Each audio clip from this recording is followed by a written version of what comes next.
রাখাইনে মানবিক সহায়তা পৌঁছাতে বাংলাদেশ থেকে করিডোর দেয়া না দেয়া নিয়ে আলোচনায় সরব দেশের প্রায় সব রাজনৈতিক দল।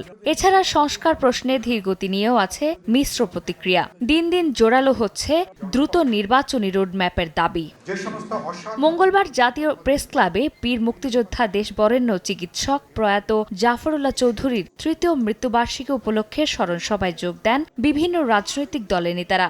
বক্তারা সরকারের সমালোচনা করে বলেন, দেশের স্বাধীনতা ও সার্বভৌমত্বের প্রশ্নে রাজনৈতিক দলগুলোর সঙ্গে আলোচনার প্রয়োজন ছিল ডক্টর ইউনূসের সরকারের। মানবিক করিডোরের নাম করে একটা সামরিক করিডোর দেবার ব্যাপারে অফিসিয়ালি সরকার অস্বীকার করলেও নানা ধরনের তৎপরতা এখনো অব্যাহত আছে। এই 9 মাসে একটা উদাহরণ যে বিচার বিভাগের এই সংস্কার হয়েছে, পুলিশের এই সংস্কার হয়েছে, কিংবা আইন বিভাগে এই সংস্কার হয়েছে, নির্বাচনের জন্য এই সংস্কার হয়েছে, যেটা উল্লেখ করবার মতো।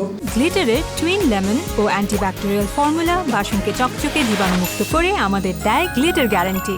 একই অনুষ্ঠানে বিএনপির স্থায়ী কমিটির সদস্য আমির খসরু মাহমুদ চৌধুরী বলেন, কারো স্বার্থ রক্ষায় সরকারের নামে নির্বাচন পেছানো হলে জনগণ তার জবাব দেবে।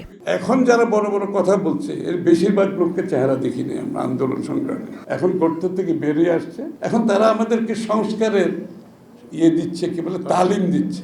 আপনি যে দেশের মানুষকে জিম্মি করে একটা গোষ্ঠীর স্বার্থ সংরক্ষণের জন্য আপনি সংস্কারের কথা বলবেন, আপনি জোর করে চাপিয়ে দেওয়ার চেষ্টা করবেন জনগণকে বাইরে রেখে, সেটা তো বাংলাদেশে আর হবে না।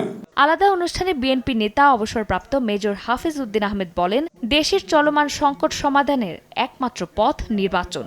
আমাদের দল থেকে, বিভিন্ন রাজনৈতিক দল থেকে বারবার বলা হয়েছে যে একটা নির্বাচন দেন, আমরা যাতে করে বাংলাদেশের জনগণের দাবি সমূহ তুলে ধরতে পারি। তাদের কাছ থেকে যে বলিষ্ঠ ভূমিকা আমরা আশা করি, এখন পর্যন্ত অতটা পাইনি।